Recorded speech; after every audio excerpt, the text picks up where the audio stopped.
Hello, my name is Mikei the Mighty, and thanks for listening to Mike Talk. Today I am with a special guest. This is Ed. He's also named by the handle Screenager. So welcome, Ed. Welcome. Thank you.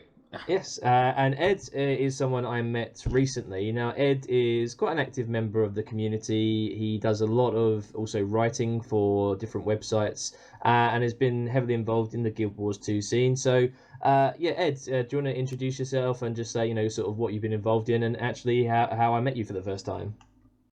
Certainly. Well, you had the discomfort of meeting me at a festival this year. I am one of the, I'd say, organisers of the UK arm of Festival. It's a Guild Wars 2 fan day run by fans for fans that runs across Europe every single year. So annually, there'll be a Festival fan day that will run usually in France and the UK, in Germany, Netherlands. We've had Romania before. So we have it across Europe, and we're hoping to expand that next year. The day itself is mainly down to getting fans together, getting people to know each other, find new party members, and generally go and enjoy each other's company, go away with new raid partners at the end of it. Definitely did that, I think. Yeah, I think we did anyway.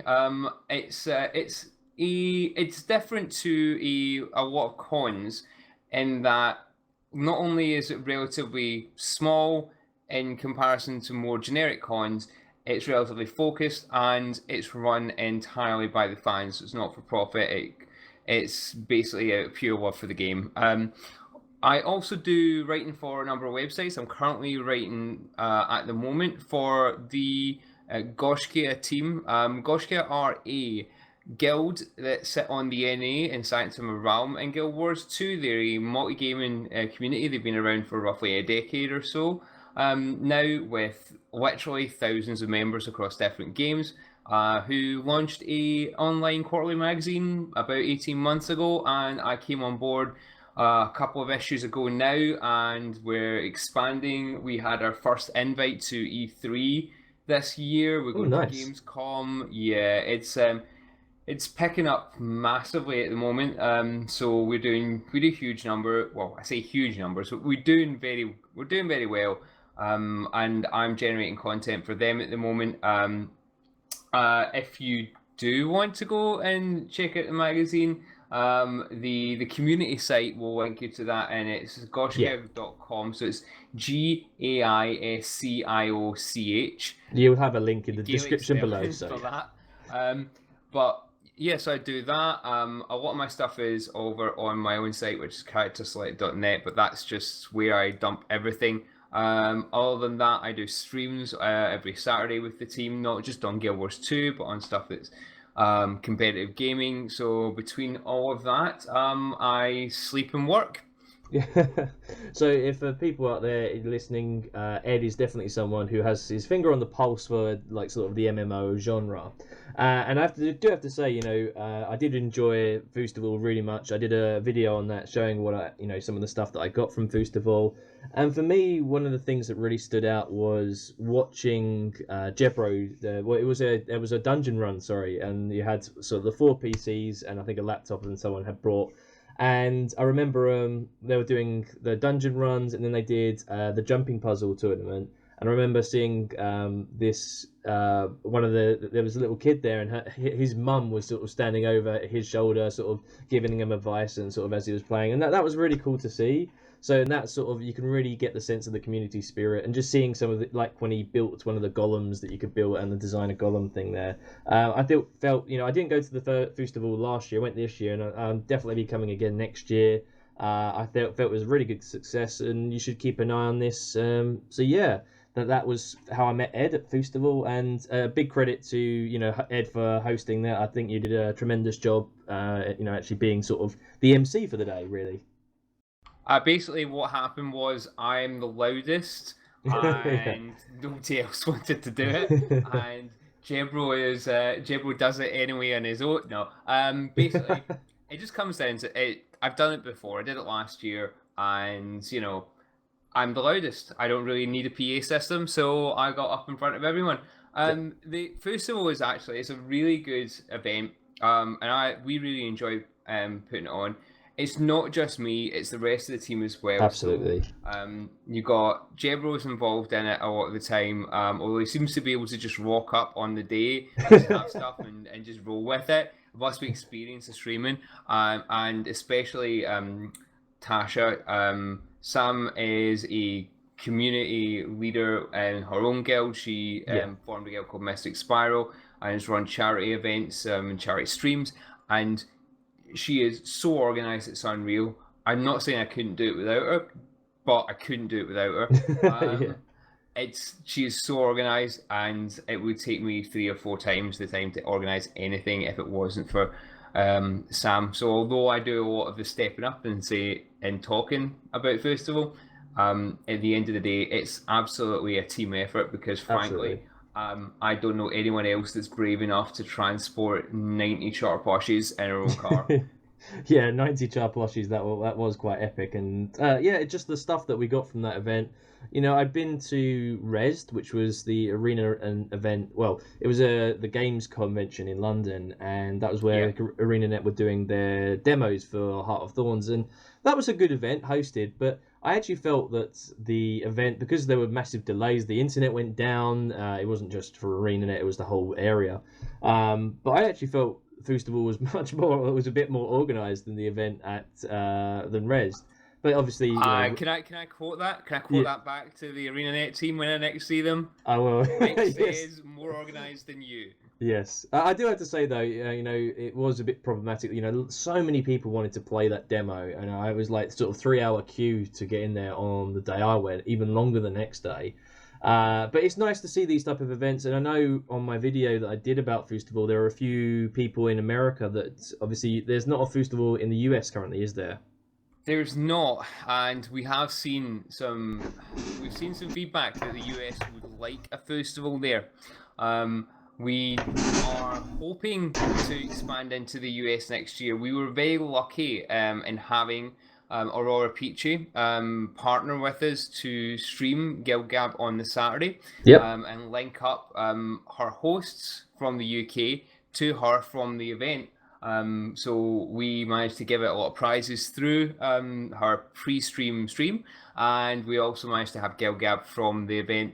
It was a lot of work to get that sorted out, but what it did tell us was that there was an appetite for it in the US.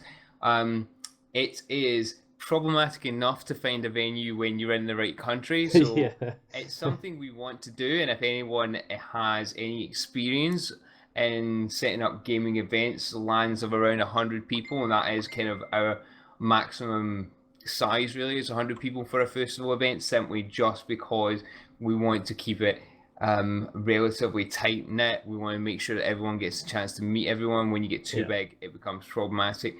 If anyone has that sort of experience, then feel free to get in touch with Mike or myself directly, and we can, you know, hopefully think of what we could do there. But we're looking to do that.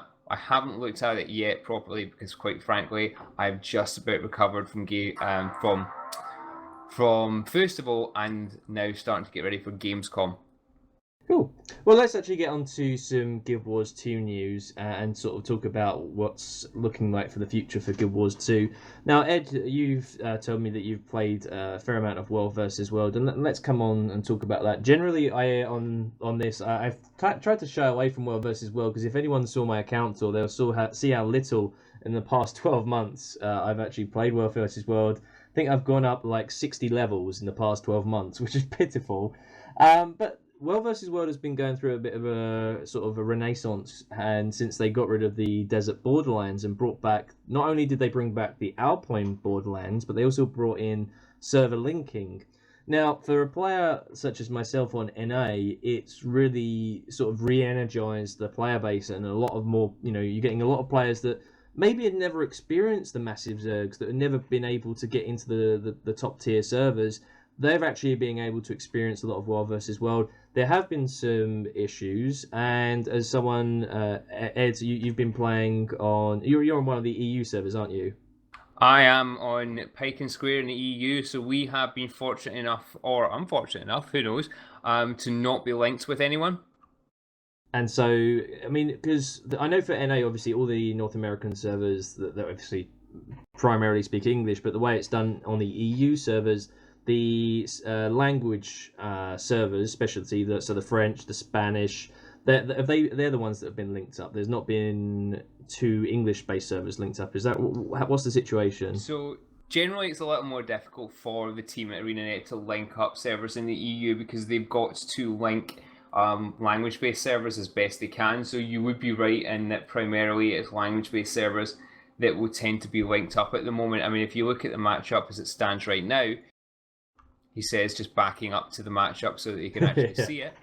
Well, and while Chrome crashes, while we're waiting on that. Yeah, I mean, I know, for example, I'll talk about my experience.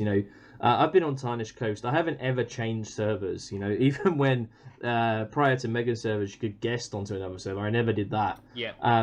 And Tarnished Coast has been flitting. It was around about sort of a T2, T1 server, sort of not quite top 3, just above the tier 2 initially. It then got into the top 3 when a load of guilds came and joined us, and it was Tarnished Coast, Jade Quarry, and Blackgate. These are the 3 big NA servers that pretty much for 18 months prior to Heart of Thorns, we never ever changed the server groupings. It was always the same matchups, and it got boring. Mm-hmm. And when Heart of Thorns came out, they brought in the Desert Borderlands. Again, it was the same sort of servers. But then a few of the guilds left. There was a bit of a sort of drama that happened, and another server, Yak's Bend from Tier 2, got a lot of guilds come to join them. They pushed up, and Tarnished Coast dropped down.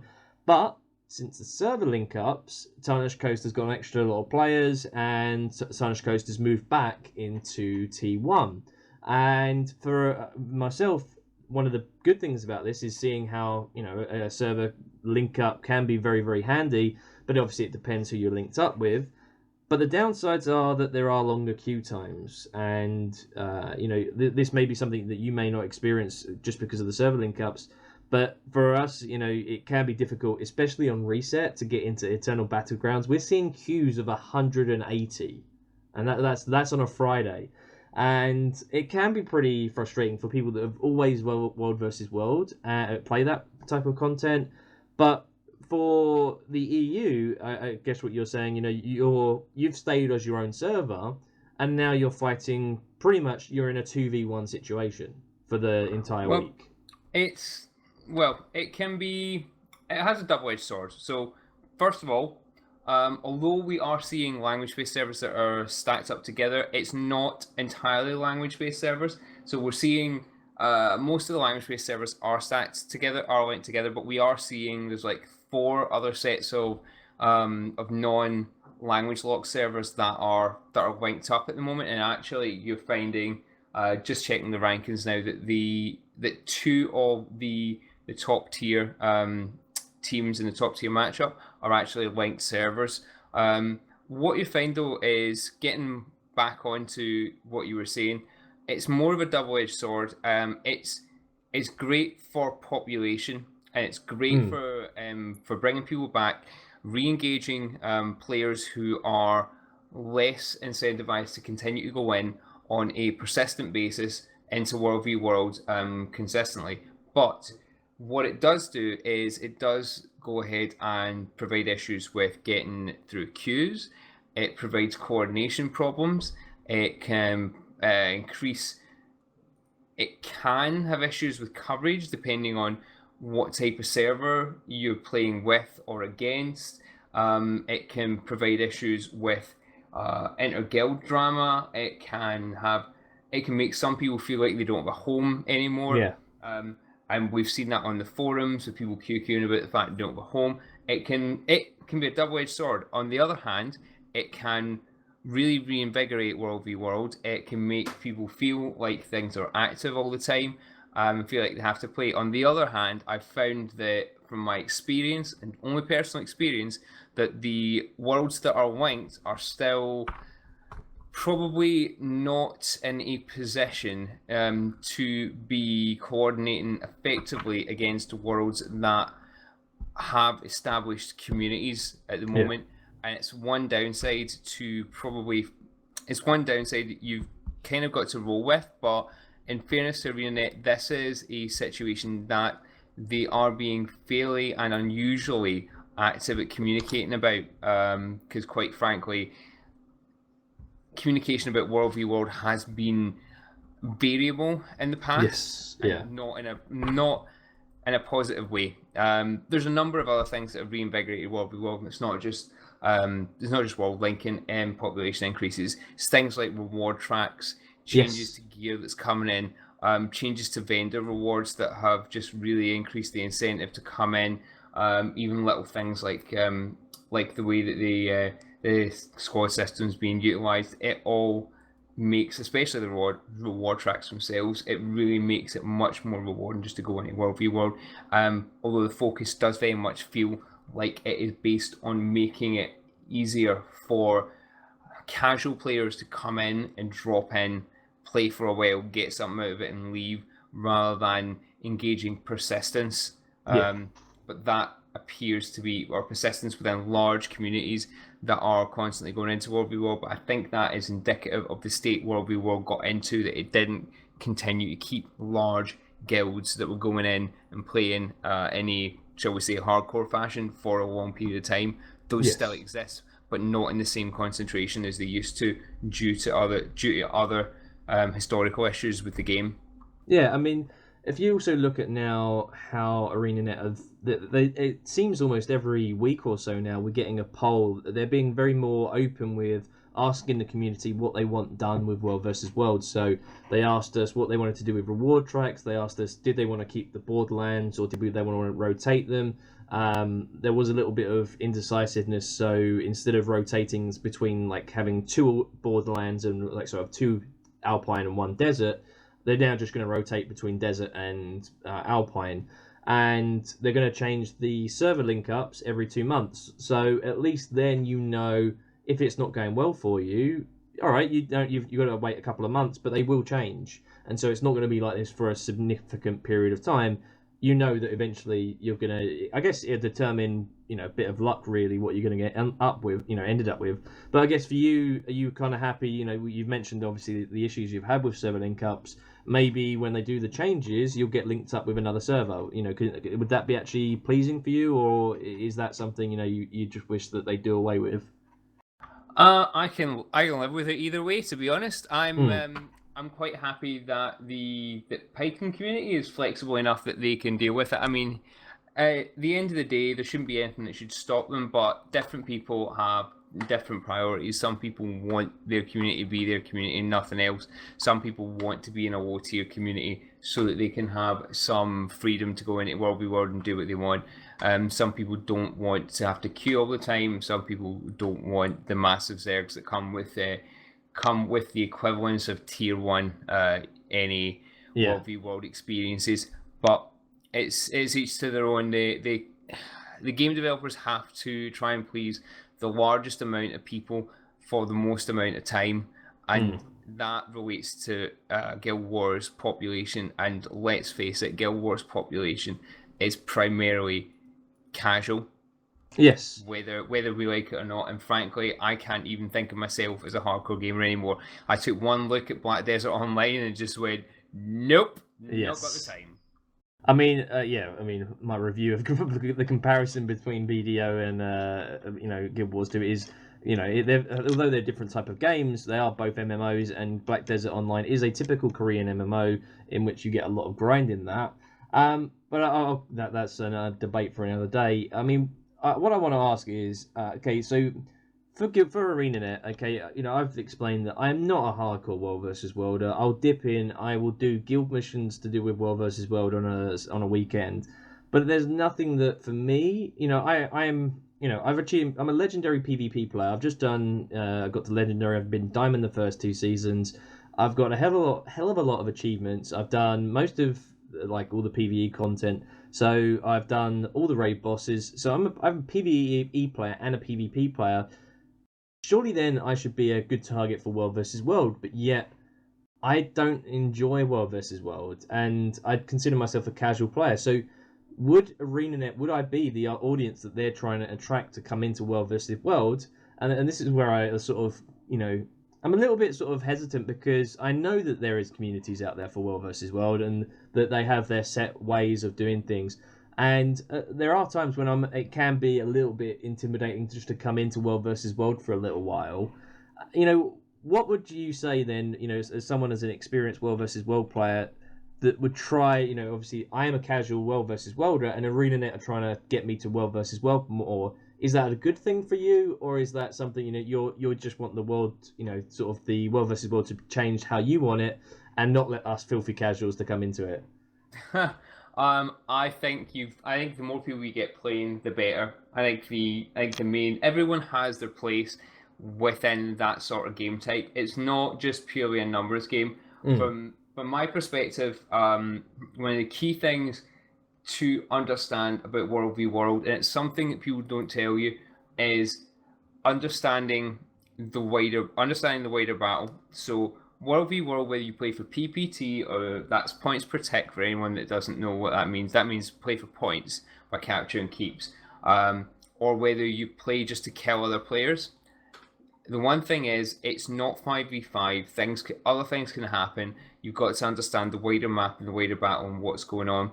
Now, one of the key things you'll find then there's a point to this ramble. One of the key things you'll find with good commanders is that they can understand what's going on psychologically, what other people think, and it's not necessarily just about that person has the right meta build. A bad commander will be a commander whose first question will be, do you have this meta build? Same way that when you go into a fractal, they'll go, do you have this many this many achievements on this path with this character? And you just go, right, yeah, no. The point is that there are skills that you develop through experience. There's a place for people whether they have to start somewhere. Same way you have to start at low level fractals. The difference is that if you can understand where you are in that, and your commander can read a battle, and you can learn how to read what's going to happen in a larger scale battle, you will be able to keep yourself alive. Where people think that they're going in against, I don't know, an elitist attitude. In World v World, you'll find that any decent commander knows that people have a place, and it's rare, I find, even in pug raids in World v World, to find commanders going, your scrubs, go away, run this build, etc. You tend to find that more formal requests to conform to specific sort of builds and archetypes happen within organized raids. So the easiest thing to do is, if you want to get into it and you want to have a decent time just running around killing stuff, then you just want to find your community server, and then majority of the time your server will have a TeamSpeak, and that TeamSpeak will run in a pug raid most of the time within World v World.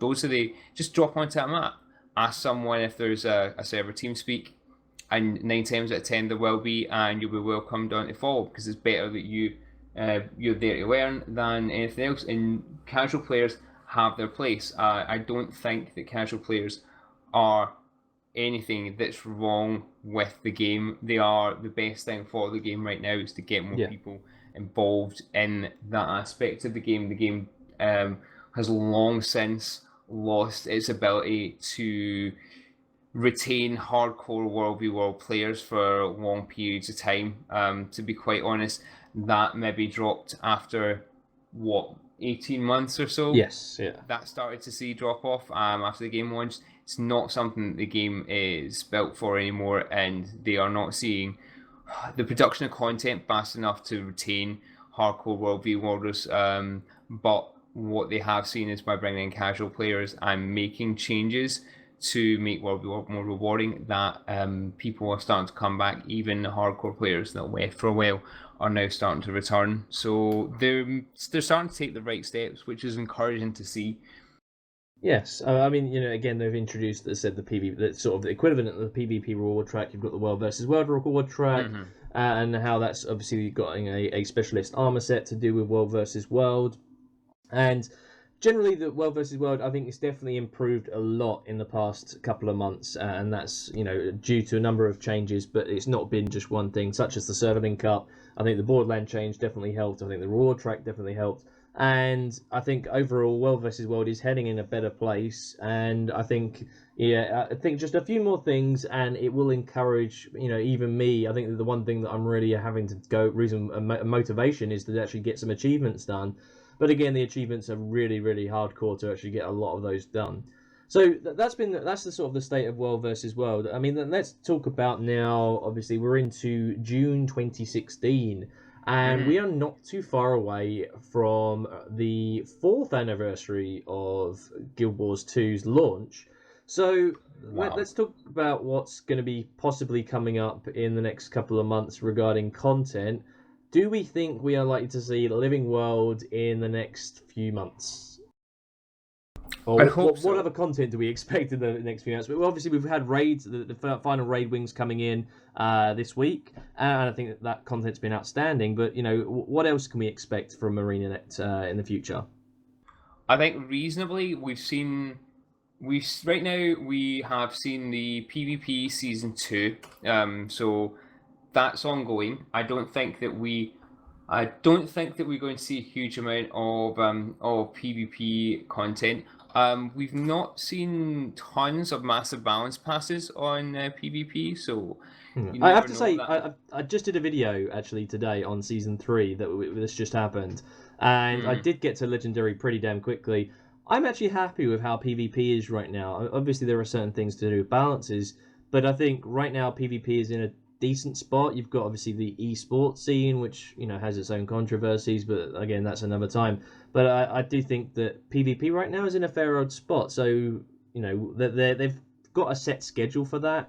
I think PvE content, if we exclude raids, that's the thing. We haven't had a Living World story since January 2015. That was the I last think Living World. I think this is a good call in that respect. I think that Living World is what I would expect to see. I think in terms of putting things like festivals to one side, because they are transiting sort of outside of Yeah. the quarterly patches. I would expect to see. I think it's unlikely we'll see further World v World changes. I think they're going in the right direction, and I think to drop changes on the quarterly patch is probably not going to happen. So I think you're right. I think Living World is what I'd expect to see. I wouldn't expect to see raids because, as you've said, we've seen the third raid come out. Maybe Fractal, maybe Yes. Yeah, we we might have get some heard that. Fractals. Yes, we have heard that we are expecting a new fractal before the end of 2016. They have said that on the I think it was on the Ask Me Anything on Reddit. And whether that ties into that uses raid content as a touchstone, it's completely different. We don't know. It might make sense to have a fractal that it touches on, or certainly in the long term ties into where raids are. But you never know. But I think that really only leaves space for content that's coming in for 11 World. We have seen with raids, new story content starting to get dropped, and we've seen that there have been ley lines that have started to ley energy that started to appear and to leak. We've seen the teasing and of the Mursat and the White Mantle coming in. I think reasonably, and we've seen bounties coming in as well with bandits. Yes. We don't necessarily 100% know how that's all tied in yet, but we can definitely see creeping in of Living World content right now. We're seeing the same sort of seeds that we saw within season 1 with the dredge and people getting displaced. So we're, although no signpost this time. So we're Yes. if I ever see another signpost, it will be too soon. So we're starting to see that sort of thing being teased. So I think reasonably, I'd expect to see it. I'd expect to see it touch on what the raids have brought in. Otherwise, it makes raids sort of superfluous to the entire game, other Yeah. than as a challenge. And Guild Wars 2 isn't the sort of game that drops things just as a challenge for no reason. There's always something. I don't expect to see any 11 World content creep into World v World this season, because frankly, that just seemed a bit of an aberration. It didn't feel like it really fitted the game last season. So I hope that we don't see that. Although it was Edge of the Mists at the same time, still didn't really feel like it did fit. It running outside of the core area. But where it goes, we don't necessarily know yet. I think we'll find out a lot more information in the third raid. Although that does bring up some concerns in that although Bobby Stein has already said that the raid story will not impact the Living World, or it will stop you from really understanding and enjoying Living World. Yeah. I'm yet to be convinced that that's necessarily going to be the case yet. And that said, because ArenaNet as an entity have historically had a problem with letting players who have not experienced specific content catch up effectively, or understand the lore behind it in an effective manner. And to that end, I raise the Living World map, which, if a link can be found, I'm sure Mike will put it up, but or even a picture, because I don't think it exists anymore.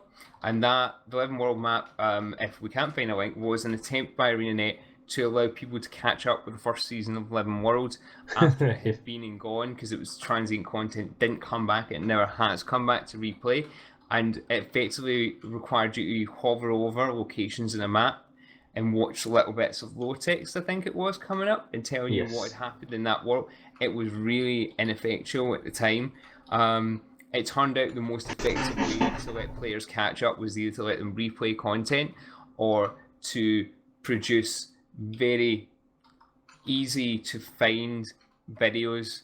And if, when Living World Season 3 comes in, ArenaNet take heed of that and they focus on catch up for players that haven't played the last two seasons, and they ensure that they have some sort of touchstone back to the raids so that people can experience the story content as opposed to the actual raid challenge. If they want to, if they're not going to play it or they're not going to succeed the whole way through, then they won't find that as a problem. But that was, I don't know about you, but I always find that was a historic problem with narrative storytelling with ArenaNet, is that they, up until maybe more recently, when you could replay content, they had a real historic problem with allowing players that didn't necessarily go in to do things like a fractal or particular transient content to catch up and understand what was happening in the wider world.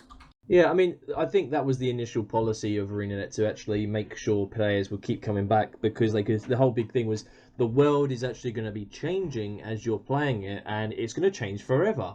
And the problem was people would miss it. You know, they would have holidays, or certain things would occur. They'd miss that content, and that was it. They would be able to experience that. And with Season 2, they brought in this content that's, although it might change the world slightly, you've got replayable content, and that means that they can bring in achievements, they can bring in you can replay the event. Look at the event you had in the Living World Season 2 where you had to become Cade. There was a number of different events that made you replay the content, and it added that replayability. But I will just say, the Season 1 occasionally gets a bad rap. It still had some amazing boss fights in there. But we're coming up with Living World. Do we expect to get new maps introduced? Because I always use this as an interesting fact. We're coming up to the fourth, say we're a couple of months down the line, we will be at the 4-year anniversary for Guild Wars 2. In the same time period for Guild Wars 1, they brought out Guild Wars 1, they brought out Factions, they brought out Nightfall, they also brought out Eye of the North, and they'd started on working on the War in Kryta. Now, if you work out how many maps that is, it's a huge amount. In regard to terms of maps for Guild Wars 2, since launch, if you include a number of smaller maps, there's roughly about 30 or 33 different maps for Guild Wars 2 that came in with launch. Since then, we had Salson Cove, which was not exactly a brilliant one to bring in. Then they tried to sort of switch it up with Dry Top. Although, having said that, they did bring in the what was it? I can't remember that they're called now. That they did an event with the Zephyrite, the Zephyrite Sanctum, that was a separate map they brought in. So if you can include that, so that's 3. They brought in Silver Wastes 4, and then they brought in 4 with the world, sort of Heart of Thorns. I think they're desperately in need of new explorable content, and I'm desperately hoping for new maps. I mean, are you hoping that they bring in a lot more maps with this Living World and potentially the next expansion? Do you know? I think that people are probably going to hate me for this, but I am more concerned with good narrative content. Mm-hmm. I think that maps are great, and Silver Waste is probably where I spend the majority of my PBE time now. Just because it's engaging, it's rewarding. I consider it to be one of the best iterations of new maps that they've put out. However, I mean, it is kind of a I simple map, though, isn't it?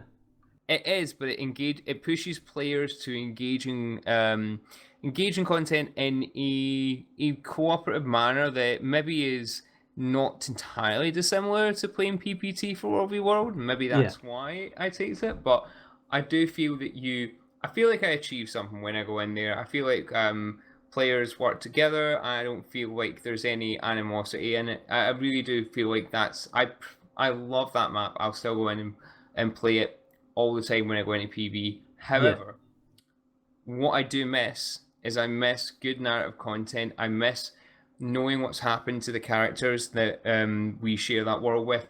I miss knowing where everyone's gone. I miss chasing Keith. No, wait, no one misses chasing Keith. Yeah. Um, No, that wasn't a fun part of the story. Yeah. that was a little linear, but you know Yeah. it was there to drive. It was there to drive the rest of it, and the thing that it did drive was it drove interactions between the characters, and those little interactions between the characters, when Bram worries about Timey, Yeah. when when you're speaking to your pack members, when you've got those interactions between the characters are the things that really make me want to come back and see how those particular iconics and bionics have got on, and what they're doing. How are they going to handle the fallout from Air's death? Is Bram still going to be around? Are we going to get any sort of movement on that sort of narrative content? That's what I really want to see. In Yeah. terms of maps, I think reasonably for the amount of time it's taking to produce that second quarterly update, if we don't see maps, then it's going to be disappointing. How big they're going to be, I don't necessarily know. Yeah. But I think ArenaNet have shown when they drop to 2 week cadence that they can achieve what they want to. So if we don't get maps, I will be severely disappointed. Yes. But where those maps go, because you can't really retrace the same steps that you've gone through with raids. Yeah. So that's an unknown. And no, we're not going to use the C word here. I mean, I do have to. I agree with you on the story-based content, and I mean, the problem for ArenaNet, they've got so much lore to fit. With a lot of all the stuff from Guild Wars 1. You could talk about like something I know Wooden Potatoes loves. He loves the Duke Barradin storyline and the fact that he was supposed to be the king, but then he abdicated and let I can't remember who took over his now. Someone else took over the king, and that's who you met in Guild Wars 1. You met Prince Rurik, and he was his son. So there was a lot of all that to do with, and then you obviously in Guild Wars 2 you experienced that in the Child Starter Zone. And if you look at let me ask you this: what has been your favourite story from either Living World or the Guild Wars 2 story? Have you got something that you enjoyed the most? If you're talking over 3 years, I think the most interesting has actually been Canax. And a lot of people. So I honestly, I never really saw the appeal of Kanek until people actually talked to me about him and said, he's got a really cool story. You start off being this. You think he's an enemy, but he's sort of letting havoc on Southern Cove, and then you understand that he's doing this to fight off the sort of the consortium, which you believe are actually okay, but are actually sort of kind of malevolent, really. and he ends up in prison. But then he sort of, he doesn't try and break out when Lion's Arch is attacked. So he actually has an interesting story, and I guess that for you, seeing him in taking quite a major role in Heart of Thorns was a sort of a big compelling component of that story. Would that be right? I think that is one of the reasons why I'm quite encouraged by the idea of going back and seeing his other characters, seeing characters like Kanak evolve and seeing what happens to him, and see he's still going to be working for Anise, and seeing things like the fallout from Ratanovus as well. I mean, Yeah. there's theories flying around that the Consortium are actually the descendants of Ratanovus. So when that got cleared out, they were driven up ground and became the Consortium. How the Consortium going to fit into that as well? Are they going to be? They're going to come. There's so much narrative lore for them to come into, Indeed. like you say. So there's so many ways that they could go. And while that all sounds doesn't necessarily sound very epic, I think the one thing that I don't want to see from narrative content is I don't want to see us just go and beat another dragon around the head, because frankly I thought that Heart of Thorns was very linear because of that. Yeah. There were obviously other issues to do with maps stopping progression and other things like that, but putting those to one side, the story was very much gonna kill a dragon. There were other things that drove, but it didn't throw that twist in. Okay, so someone died at the end. Spoilers, by the way. Yeah. But it was very much let's go, let's kill a dragon. It felt very much like the first story. Whereas it looks, and again, it's all speculation, but it looks like with the raid content that's been coming out, in fact, linked to the way that Living World will go, and with the touches we've had in Living World, it doesn't look like Living Worlds is going to just say, right, next dragon, let's go. It looks like there's going to be other consequences, and it looks like it's going to focus on consequences potentially of killing Mordramoth. Certainly there's going to be some fallout, and it feels like if they're going to tackle that, then that's more interesting than, right, okay, dragon number 3 then, let's go. Well, I mean that's a good point, and I think we've got a good hoping for the Living World Season 3 eventually when it does come. But I mean, let's talk about as well the future for Guild Wars 2. Obviously, you've covered a number of different MMOs, and you get involved with a lot of different sort of computer games and sort of gaming genres. Where do you think Guild Wars 2? I mean, what do you think the timeline is likely to be for Guild Wars 2, considering you've got Guild Wars 1 lasted roughly 8 years from launch before Guild Wars 2 came in. I mean, you can still say Guild Wars 1 is still quite active today, even though it's nowhere near what it used to be. Where do you think, before I carry on, to say where Guild Wars 2 do you think will happen? I mean, you could look at World of Warcraft, it's just starting to be on the decline, and, with a huge drop of subscribers since its last patch. Do you think, what do you think the expectations are for Guild Wars 2? Do you think that this is a game that could last up to 15 years? Or how do you think the future looks for Guild Wars 2? I think that we are, in the shorter term, I definitely expect minimum a couple of expansions.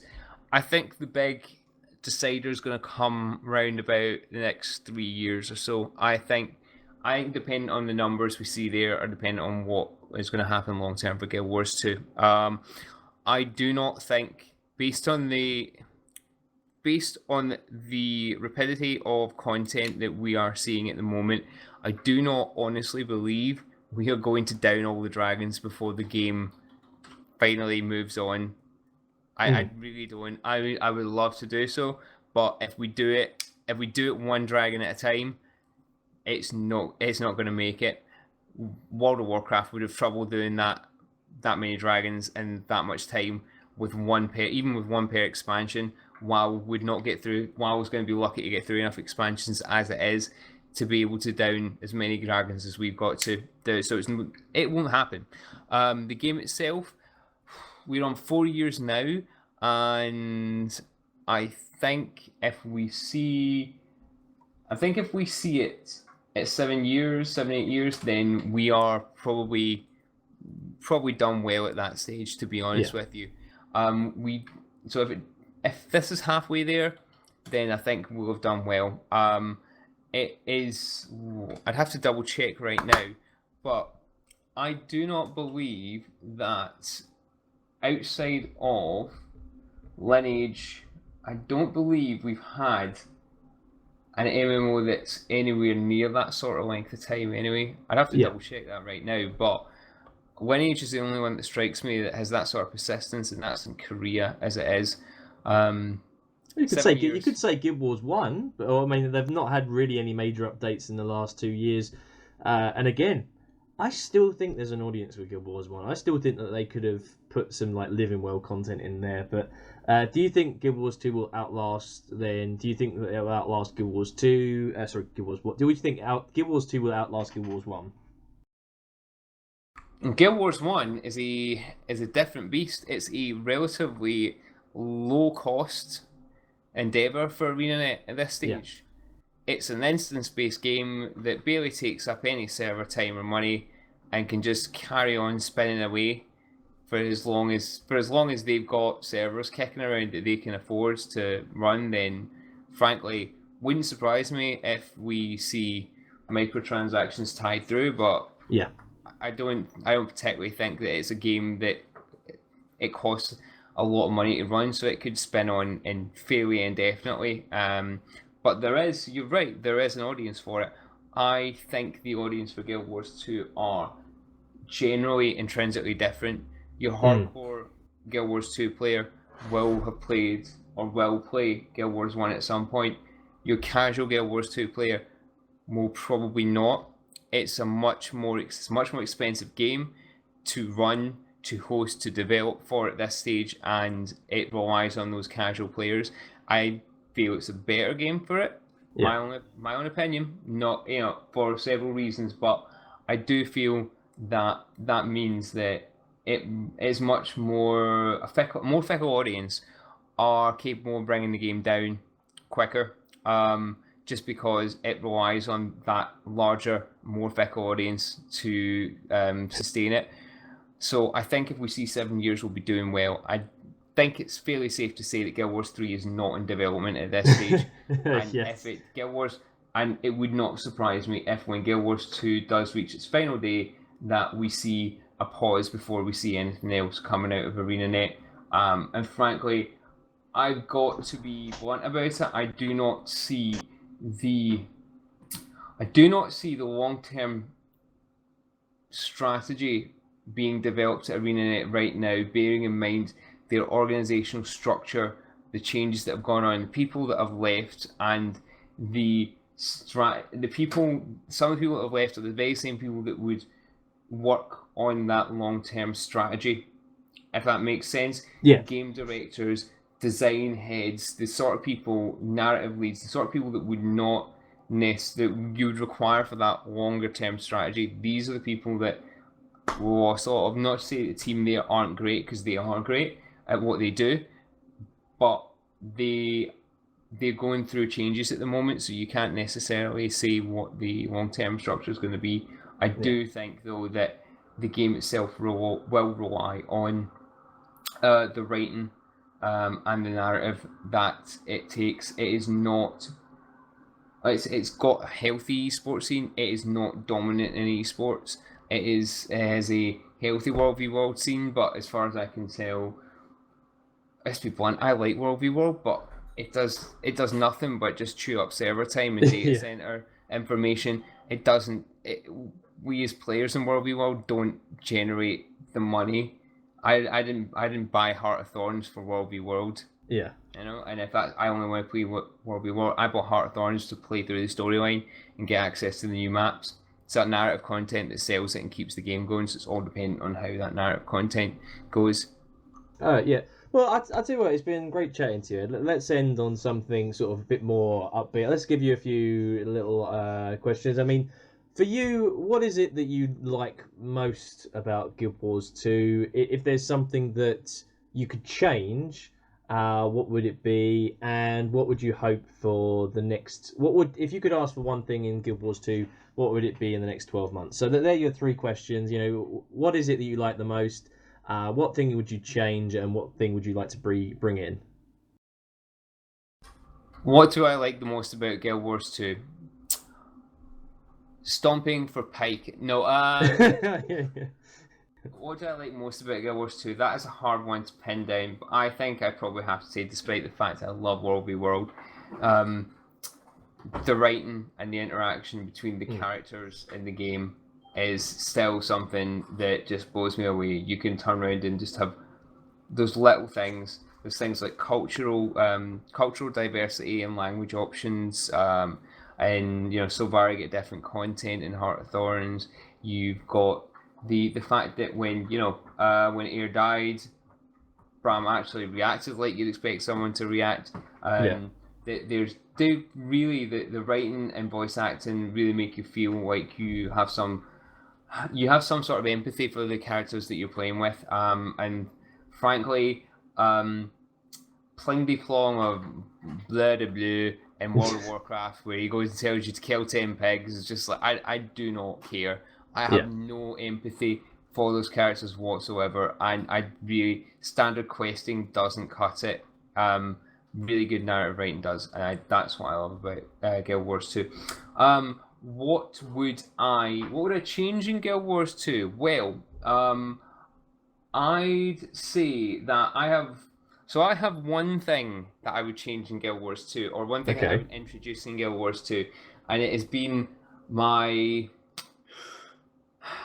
I feel like I'm jumping on my own bandwagon, or I'm building my own bandwagon here, because I've always thought that World v World, defending in World v World, is completely unrewarding. It's still unrewarding, and I feel that it's not been tackled properly. It's not been approached by the team, and it really needs to be. Making defending in World v World more rewarding is something that I would change. That being doing things like for keep upgrades, introducing events that players have to partake in. Because if you're scouting a keep, you're gonna be able to speed up upgrades by performing an event, by just picking and carrying supply up. Do something like that. Introduce an event that requires activity and someone to interact with it while they're still scouting about a keep, and therefore give a way to give players reward for doing that. It's relatively simple sort of stuff, but defending needs to be more rewarding. It always has, and it needs to be changed. What was the other question? The other one is, what do you hope for the future for Guild Wars 2? What do I hope? I hope that we, like I said before, I hope we do not just kill another dragon in the next update, in the next expansion or the next 11 world. I want something more dramatic than that. I think bring back Scarlet's probably a bit much. I don't think they can quite raise the dead. Well, no, wait, that was like, no, wait, we killed Zaytan. Never mind. Yeah, killed Zaytan, yeah. Maybe that's part of a bigger plot. Maybe Zaytan isn't dead. Maybe we all think that Mordemoth isn't dead. Actually, it's Zaytan that's not dead. Zaytan's going to raise Scarlet, and yeah, that totally work. Yeah. Copyright me. What I hope for is I hope that we have, not to say that Mike's not great, but I hope that we get a game director that's half as good as Colin was at the game, and that the team take the opportunity they've got at the moment to really engage with the community. If they continue to be open and take those opportunities, then I can hope for nothing more for Guild Wars 2, because everything else will stem from that. Yeah. Well, I think on that point, it's a nice way to end things. So, Ed, thank you very much for joining me today. And for those people listening, please do remember to check out some of the links below, because they'll be linking to Ed's site and also to the magazine that he's writing for. And if you're on the EU servers, feel free to try and message Ed as well on his screen handle, which we'll also include in the link below. But yeah, thanks very much for joining, Ed. It's been great to have you. It is fantastic to have been here. I am now going to go and panic and watch the E3 live streams. Yes. So thanks for listening, guys. If you feel free to leave any comments, any messages you want to give me or Ed, please leave them in the subscription in the comment section below, and I will see you on the next one. Thanks for watching. Bye. Raids, PvP, legendary weapons, how to make gold in Guild Wars 2, and Mikei talk. Please use these links below to help support my channel, and I'll keep producing content you enjoy.